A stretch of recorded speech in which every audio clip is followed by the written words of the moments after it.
Assalamualaikum warahmatullahi wabarakatuh. Kami dari kelompok 6 ingin mempresentasikan hasil diskusi kami yang berjudul Perkembangan Pendidikan Indonesia setelah tahun 1965 melalui video pembelajaran yang telah kami buat. Latar belakang pendidikan di Indonesia. Kemerdekaan Indonesia pada tanggal 17 Agustus 1945 terjadi perubahan pada bidang pemerintahan, tetapi tidak hanya pada bidang pemerintahan melainkan juga pada bidang pendidikan. Perubahan yang terjadi pada bidang pendidikan merupakan perubahan mendasar, yakni perubahan yang mencakup penyesuaian kebijakan pemerintah dengan dasar dan cita-cita suatu bangsa yang merdeka. Cita-cita tersebut tertuang dalam landasan ideal, tujuan pendidikan, sistem persekolahan, dan kesempatan belajar yang diberikan kepada seluruh rakyat Indonesia tanpa terkecuali. Dengan pembelajaran sejarah, arah dan tujuan belajar sejarah berubah seiring dengan perubahan kebijakan pemerintah. Ada pun beberapa ahli yang menggali mengenai akademisi kajian-kajian kurikulum.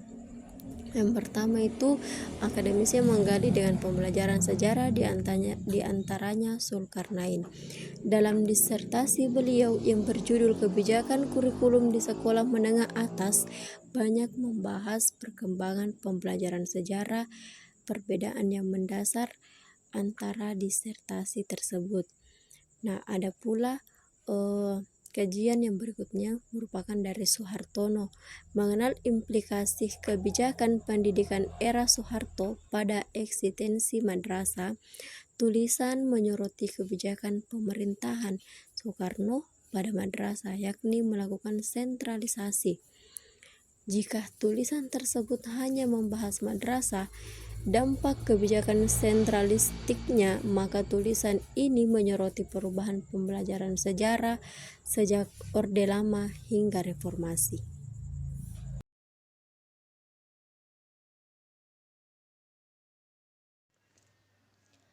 Perkembangan pendidikan Indonesia pada masa Orde Baru.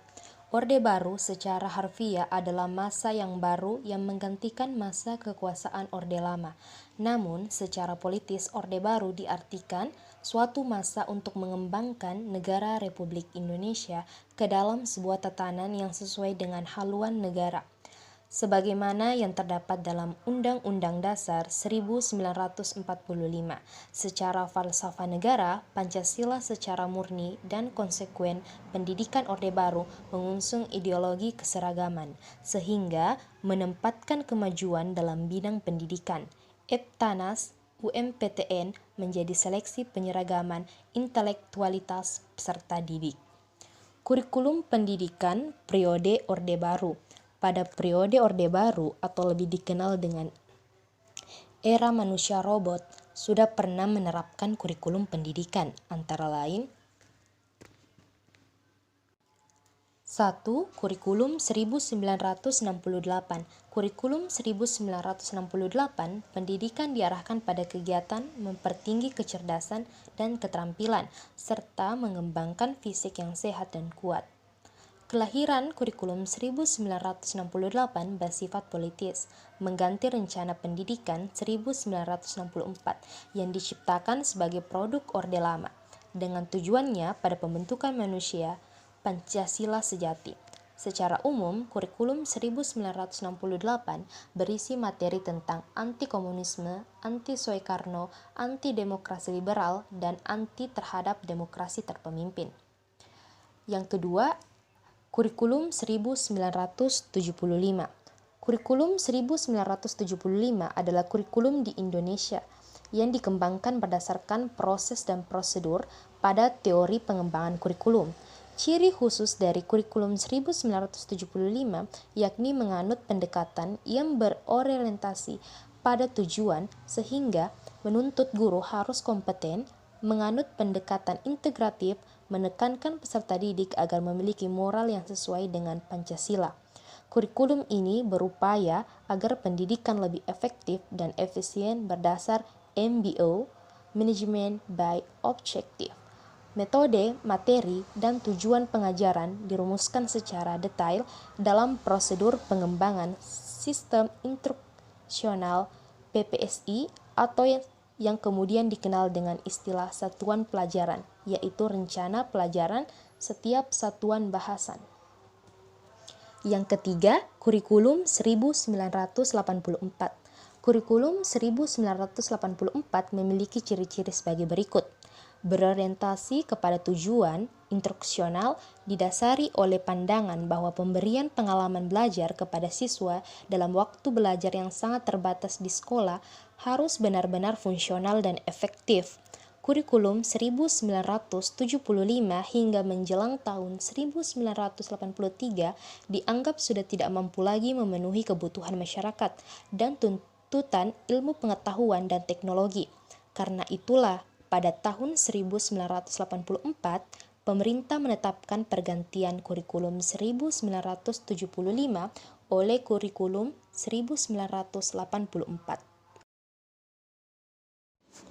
Yang keempat, ada kurikulum 1994. Kurikulum 1994 dibuat sebagai penyempurnaan kurikulum 1984 dan dilaksanakan sesuai dengan Undang-Undang Nomor 2 Tahun 1989 tentang Sistem Pendidikan Nasional. Hal ini berdampak pada sistem pembagian waktu pelajaran, yaitu dengan mengubah dari sistem semester ke sistem catur bulan. Dalam kurikulum 1994 terdapat ciri-ciri dalam proses pembelajarannya, antara lain pembelajaran di sekolah lebih menekankan materi pelajaran yang cukup padat, artinya berorientasi kepada materi pelajaran atau isi. Kemudian, proses pembelajaran bersifat klasikal dengan tujuan agar peserta didik dapat menguasai materi pelajaran. Kebijakan pendidikan pada masa Orde Baru. Pendidikan pada masa kekuasaan Orde Baru menjadi salah satu kebijakan politik dan pemerintahan yang terangkum dalam Rencana Pembangunan 5 Tahun atau Repelita.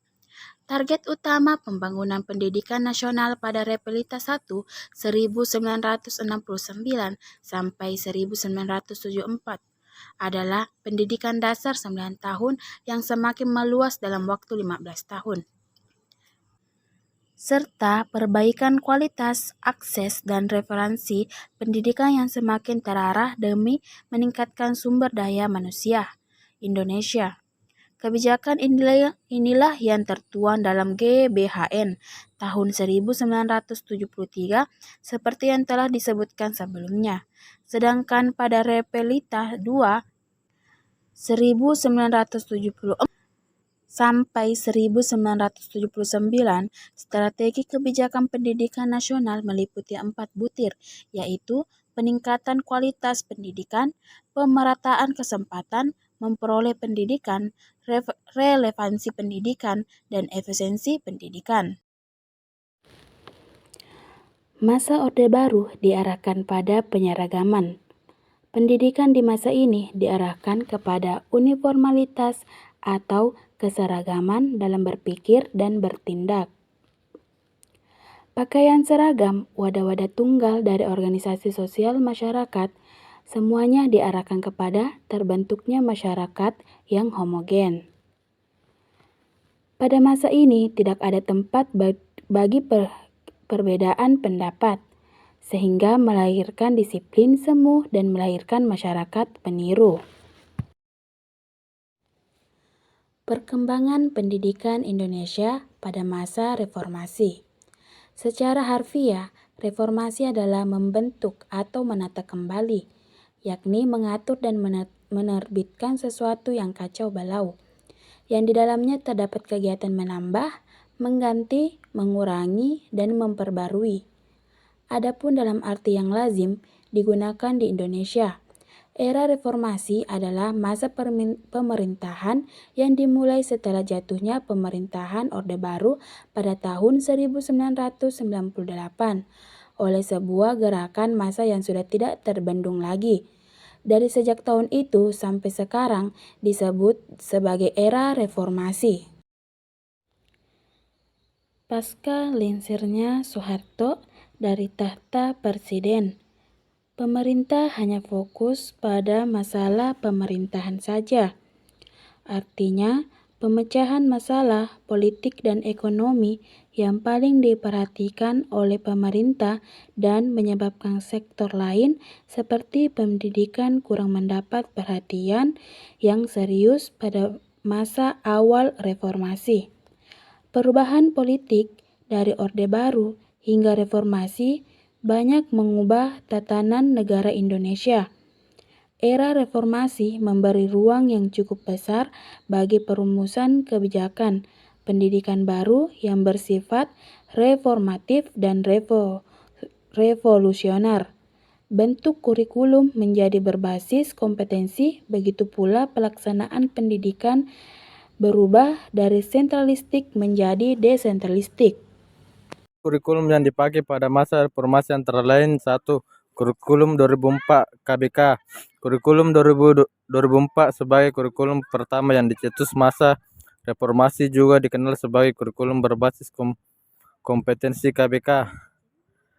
Kurikulum ini diterapkan bukan sebagai upaya memperbaiki kurikulum sebelumnya, tetapi disebabkan oleh situasi dan kebutuhan masyarakat yang menuntuti tersedianya SDM yang unggul dan kompeten. 2. Kurikulum 2006 KTSP. Kurikulum 2004 akhirnya diganti dengan kurikulum 2006 yang dikenal dengan kurikulum tingkat satuan pendidikan KTSP. Hal ini dipicu agar peserta didik lebih mandiri dengan cara memperdayakan satu pendidikan melalui otonomi daerah kepada lembaga pendidikan. 3. Kurikulum 2013 K13. Kurikulum KTSP akhirnya diganti dengan kurikulum 2013 K13 dengan alasan materi yang diajarkan kepada peserta didik terlalu banyak dan padat. Kurikulum 2013 sebagai lanjutan kurikulum KBK dan KTSP mulai diberlakukan sejak tahun ajaran 2013 sampai 2014. Kurikulum ini bertujuan hidup sebagai pribadi dan warga negara yang beriman, produktif, inovatif, efektif, serta mampu berkontribusi terhadap kehidupan masyarakat berbangsa, bernegara, dan peradaban dunia.